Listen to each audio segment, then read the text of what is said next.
मैं छतर सिंह ठाकुर, प्रदेश अध्यक्ष हिमाचल प्रदेश युवा कांग्रेस।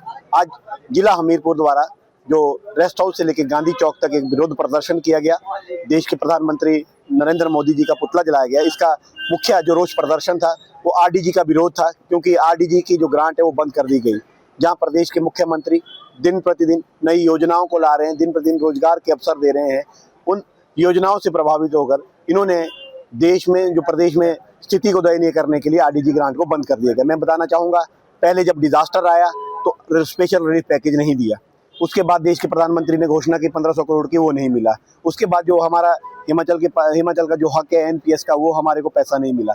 जब प्रदेश में दिन प्रतिदिन जो नई नौकरियां, नए आयाम, क्योंकि 5 सालों में तो नौकरियां मिली नहीं, अगर पेपर निकले तो वो बिक गए। आपके हमीरपुर बोर्ड में ही सबसे ज्यादा जो धांधली हुई थी, तो उसके बाद जब आज दिन प्रतिदिन नौकरियों के अवसर मिल रहे, रोजगार के अवसर मिल रहे, आरडीजी की ग्रांट को बंद कर दिया गया। आरडीजी जो है सेक्शन में आर्टिकल 275.1 में भी है, जिसमें हिमाचल को रेवेन्यू डेफिशिएंट ग्रांट मिलनी चाहिए। वो ग्रांट नहीं मिल रही है, जिससे हिमाचल की योजनाओं को फर्क पड़ेगा, हिमाचल के युवाओं को रोजगार में फर्क पड़ेगा, हिमाचल के विकास में फर्क पड़ेगा।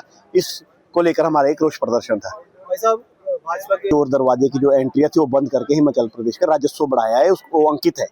वो आप इनके जो प्रदेश के उस टाइम के मुख्यमंत्री और तत्कालीन जो लोकसभा के क्या नाम सीएलपी के लीडर है जयराम जी से पूछिए। वो कह रहे हैं कि खर्चे की बात करें, सबसे पहले तो गाड़ी की अपने लिए बोलते कि मेरे पास गाड़ी नहीं है। अगर क्योंकि देश की व्यवस्था को चलाने के लिए, प्रदेश की व्यवस्था को चलाने के लिए जिसकी जरूरत होती है, संसाधनों को लेने पड़ते हैं, क्योंकि उसको लेना जरूरी होता है। लेकिन जहाँ तक खर्चे की बात करें, आपका वाइन एक सबसे बड़ा जो शराब की इंडस्ट्री, उसमें रेवेन्यू आया। आपके जो आपका प्रोजेक्ट है उसमें हमारे को रेवेन्यू आया, व्हाइट फ्लावर हॉल से रेवेन्यू आया, सब जगह से रेवेन्यू आया। और चोर दरवाजे की जो एंट्री है वो बंद करके हमारे राजस्व बढ़ा है। लेकिन हिमाचल को जो विकसित प्रदेश की ओर, जो विकासशील प्रदेश की ओर बढ़ाने का जो मुख्यमंत्री जी का सपना है, उसमें ये बाधा डाल रहे हैं।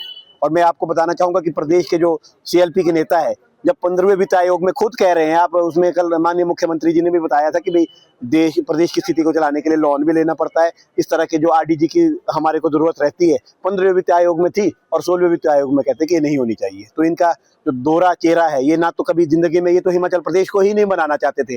जब बीजेपी की सरकार, बीजेपी की पार्टी उस टाइम भी कहती थी कि स्टेटहुड मारोठुड, तो इस तरह से ये हिमाचल के हित की पार्टी कभी नहीं रही है, ना है, ना रहेगी। मैं छतर सिंह ठाकुर, प्रदेश अध्यक्ष हिमाचल प्रदेश युवा कांग्रेस। आज जिला हमीरपुर द्वारा जो रेस्ट हाउस से लेकर गांधी चौक तक एक विरोध प्रदर्शन किया गया। देश के प्रधानमंत्री नरेंद्र मोदी जी का पुतला जलाया गया। इसका मुख्य जो रोष प्रदर्शन था वो आरडीजी का विरोध था, क्योंकि आरडीजी की जो ग्रांट है वो बंद कर दी गई।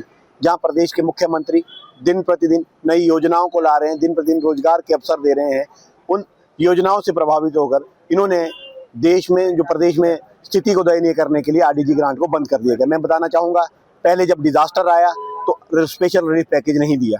उसके बाद देश के प्रधानमंत्री ने घोषणा की 1500 करोड़ की, वो नहीं मिला। उसके बाद जो हमारा हिमाचल का जो हक है एनपीएस का, वो हमारे को पैसा नहीं मिला।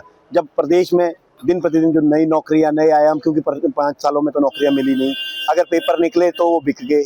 आपके हमीरपुर बोर्ड में ही सबसे ज्यादा जो धांधली हुई थी, तो उसके बाद जब आज दिन प्रतिदिन नौकरियों के अवसर मिल रहे, रोजगार के अवसर मिल रहे, आरडीजी की ग्रांट को बंद कर दिया गया। आरडीजी जो है सेक्शन में आर्टिकल 275.1 में भी है, जिसमें हिमाचल को रेवेन्यू डेफिशिएंट ग्रांट मिलनी चाहिए।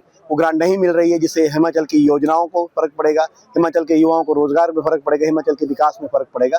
इसको लेकर हमारा एक रोष प्रदर्शन था। भाजपा के चोर दरवाजे की जो एंट्री थी वो बंद करके हिमाचल प्रदेश का राजस्व बढ़ाया है, उसको अंकित है। वो आप इनके जो प्रदेश के उस टाइम के मुख्यमंत्री और तत्कालीन जो लोकसभा के क्या नाम सीएलपी के लीडर है जयराम जी से पूछिए। वो कह रहे हैं कि खर्चे की बात करें, सबसे पहले तो गाड़ी की अपने लिए बोलते कि मेरे पास गाड़ी नहीं है। अगर क्योंकि देश की व्यवस्था को चलाने के लिए, प्रदेश की व्यवस्था को चलाने के लिए जिसकी जरूरत होती है, संसाधनों को लेने पड़ते हैं, क्योंकि उसको लेना जरूरी होता है। लेकिन जहाँ तक खर्चे की बात करें, आपका वाइन एक सबसे बड़ा जो शराब की इंडस्ट्री, उसमें रेवेन्यू आया। आपके जो आपका प्रोजेक्ट है उसमें हमारे को रेवेन्यू आया, व्हाइट फ्लावर हॉल से रेवेन्यू आया, सब जगह से रेवेन्यू आया। और चोर दरवाजे की जो एंट्री है वो बंद करके हमारे राजस्व बढ़ा है। लेकिन हिमाचल को जो विकसित प्रदेश की ओर, जो विकासशील प्रदेश की ओर बढ़ाने का जो मुख्यमंत्री जी का सपना है, उसमें ये बाधा डाल रहे हैं। और मैं आपको बताना चाहूंगा कि प्रदेश के जो सीएलपी के नेता है, जब 15वें वित्त आयोग में खुद कह रहे हैं, आप उसमें कल माननीय मुख्यमंत्री जी ने भी बताया था कि भाई प्रदेश की स्थिति को चलाने के लिए लोन भी लेना पड़ता है। इस तरह के जो आरडीजी की हमारे को जरूरत रहती है, 15वें वित्त आयोग में थी और 16वें वित्त आयोग में कहते हैं कि ये नहीं होनी चाहिए। तो इनका जो दोहरा चेहरा है, ये ना तो कभी जिंदगी में, ये तो हिमाचल प्रदेश को ही नहीं बनाना चाहते थे।